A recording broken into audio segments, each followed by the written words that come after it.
I want to talk about how you set up our working files that you'll use as you go through the tutorials. At Infinite Skills, we create a folder called Working Files and put it on the DVD. And the Working Files folder has all the assets that you're going to be working with as you go through our tutorials. And the best thing to do is to take that Working Files folder off of your DVD and put it on a hard drive, because it's much faster that way. It works much better when it's on a hard drive rather than running directly off the DVD. So what I do for my tutorials is I put the working files right here on the desktop. Just makes it more visible and more accessible as I go through the tutorials. I suggest you do the same, but in any event, just drag and drop working files someplace on a hard drive that'll be readily accessible to you as you go through it. Now, what's different about the working files in this case is that, unlike most Infinite Skills tutorials, these are not organized by chapter. These are organized by asset type. That's because Audition doesn't really lend itself to project creation. It's more of a file changing program or editing program. It also does make what are called multi-track sessions, which could be organized by chapter, but we don't do multi-track sessions all that often. So I've divided them up into asset type here. As you can see, demo files, multi-track sessions, music, narration, and noises.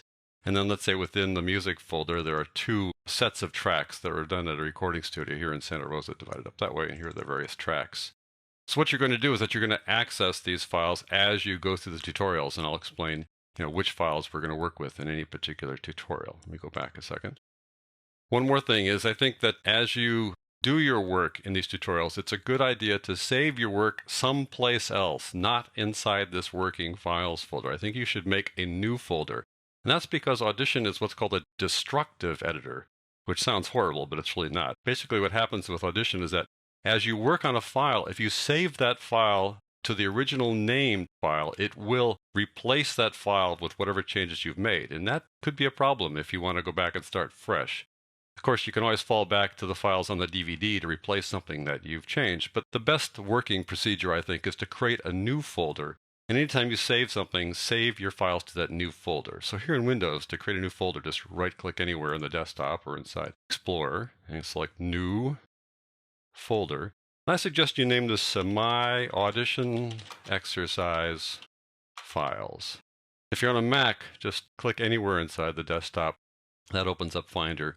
Click on File, New Folder, and then make a new folder the same way. And then as you work in the tutorials, to save your work to this My Audition Exercise Files folder as a way to avoid covering up your files here in the working files. But always keep in mind that if you do make the mistake of saving a file back to working files, basically replacing the original file, you can always go back to the DVD and track down that original file and replace it that way. So that's how you set up your working files and create a new folder to work with this in our tutorials on Adobe Audition.